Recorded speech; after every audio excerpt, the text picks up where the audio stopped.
Le torrent est si fort qu'il emporte avec lui tout le mobilier de cette maison.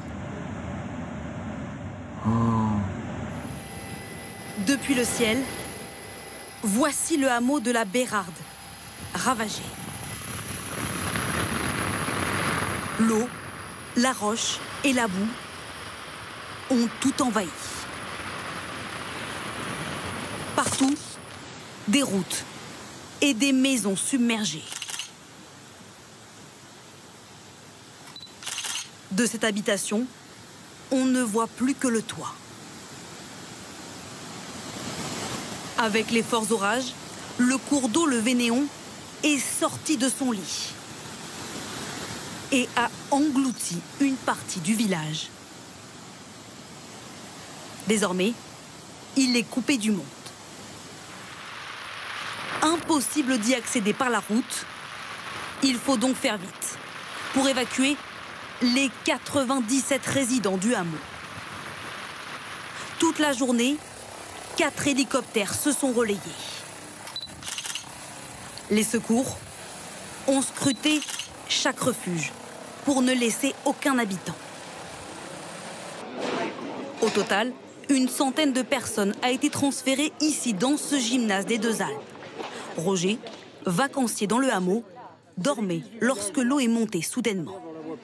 Voilà, nous on s'était réfugiés. Et s'ils n'étaient pas venus nous réveiller, nous on restait dans le chalet. Ah ouais, on restait dans le chalet, on était morts. Parce qu'après il est parti. Ces évacuations périlleuses ont marqué les gendarmes de haute montagne.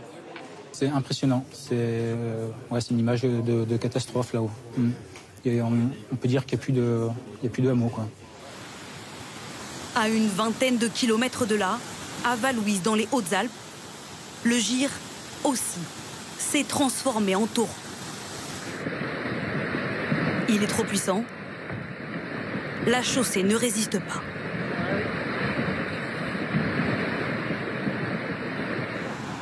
Ces arbres non plus.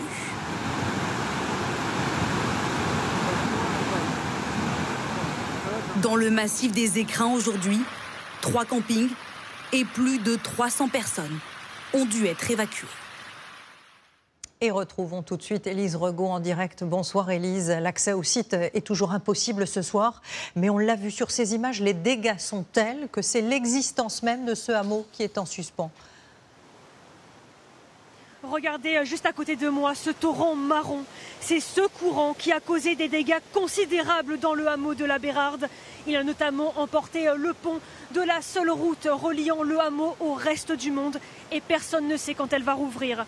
La plupart des habitants évacués ce matin vers le gymnase des Deux Alpes se sont organisés avec des proches venus les récupérer sur place. Ils ne savent pas quand et si ils pourront retrouver un jour leur maison et surtout dans quel état, puisque plusieurs d'entre elles ont été ensevelies. Les opérations de secours vont s'arrêter ce soir et reprendront demain pour continuer le constat des dégâts. Des hélicoptères seront mis à disposition. Merci beaucoup Élise pour ces dernières informations.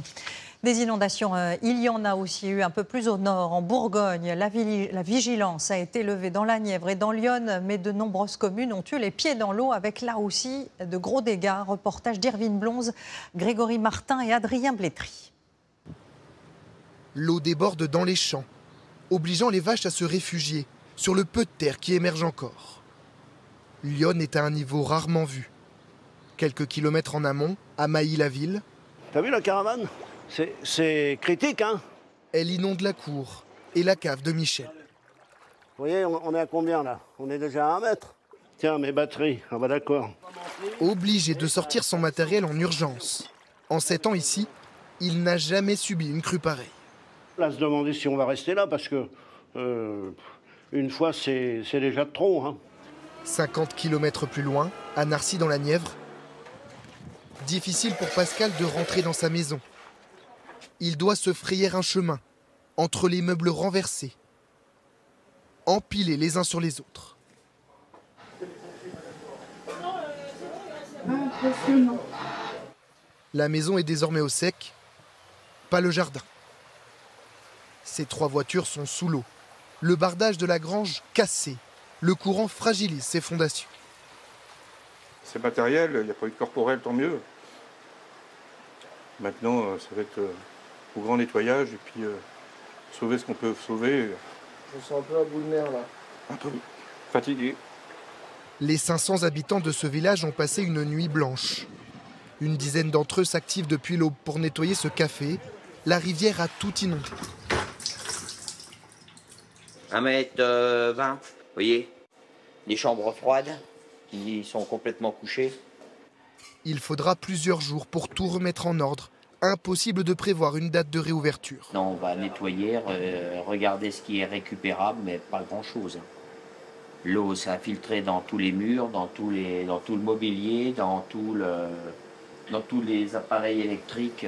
La décrue a commencé, mais elle sera lente. Si la pluie revient cette nuit, des débordements pourraient se produire dans le nord de Lyon.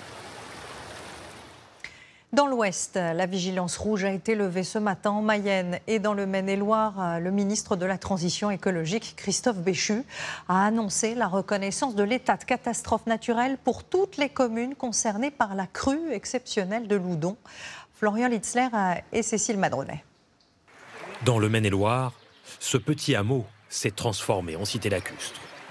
La crue de Loudon a submergé la moitié de Segré en Anjou. Dans les rues, on se déplace en barque. Il faut des parpaings pour le monsieur. Ou en tracteur. Un agriculteur met le sien à disposition pour qu'il serve de taxi aux habitants. On fait des allers-retours pour emmener les enfants sur le parking pour qu'ils puissent aller à l'école, les gens au travail, et puis pouvoir sortir les gens de leur maison et emmener des parpaings. Des parpaings pour surélever les meubles et les mettre à l'abri.